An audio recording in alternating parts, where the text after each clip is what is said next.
There are certain defining events that seem to resonate with everyone in society.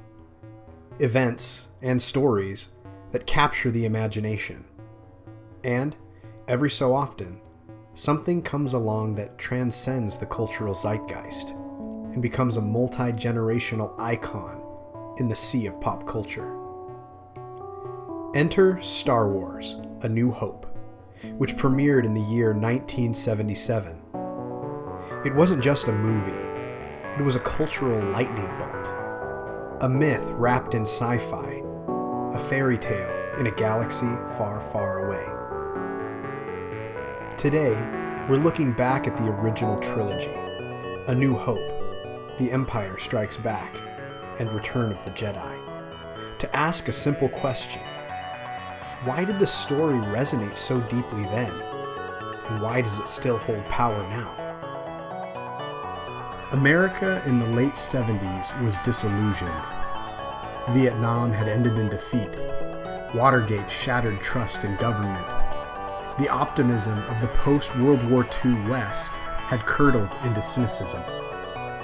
You can see that in much of the media of the time. Films like Taxi Driver, The Godfather, and One Flew Over the Cuckoo's Nest painted worlds full of corruption, alienation, and anti-heroes. Even science fiction reflected the mood. Soylent Green, A Clockwork Orange, Logan's Run. These were stories steeped in paranoia and decay, where institutions failed and individuals were often powerless. The American dream wasn't just questioned, it was coming apart on screen. And that's when Star Wars arrives. Not gritty or nihilistic like much of 70s cinema, but hopeful.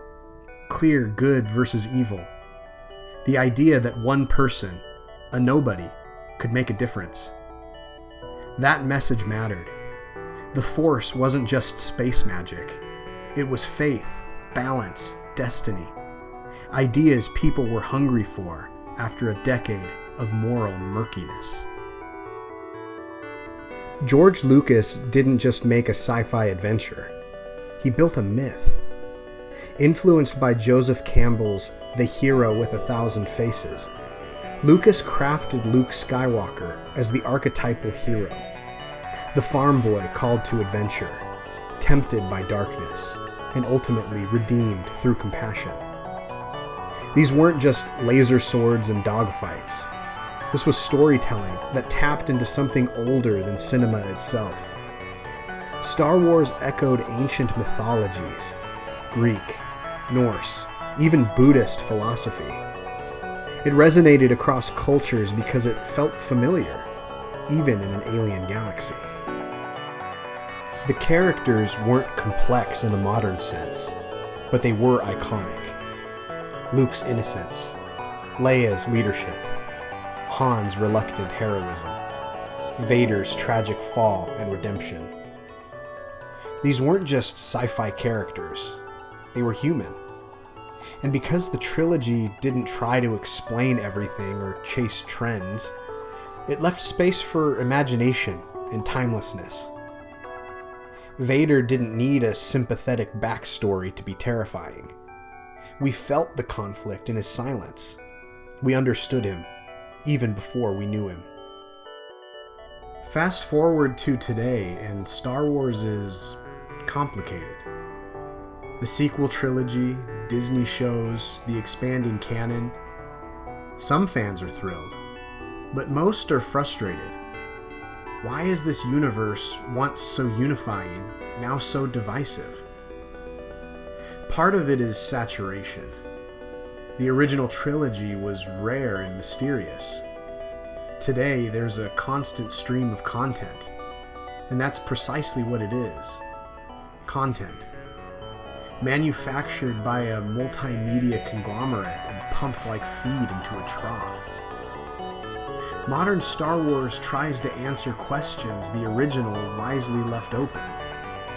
It tries to explain the Force, deconstruct the Jedi, humanize every villain. In chasing realism and complexity, something mythic is lost. The writers and committees and trend chasers at Disney, they completely misunderstand what made the original Star Wars great. And that's why Star Wars now feels like a shadow of its former self, a ruin from a long-forgotten age. So, why does the original trilogy still endure? Because it wasn't just about spaceships or empires. It was about choosing hope in a hopeless time. It was about family, destiny, sacrifice. About believing that no matter how dark things get, redemption is always possible. It hit at the right time. And because it was built on timeless themes, it still hits, even now. We don't love Star Wars because of canon. We love it because it resonates with our soul. It's about who we are, who we want to be, and the kind of stories that we return to when we need something inspirational. I still hold out hope that one day the franchise will return to form, because Star Wars, at its best, isn't just entertainment. It's mythology. It reminds us that stories can shape and guide us, even save us. The original trilogy wasn't trying to be a franchise. It was trying to say something true in the way that only a myth can.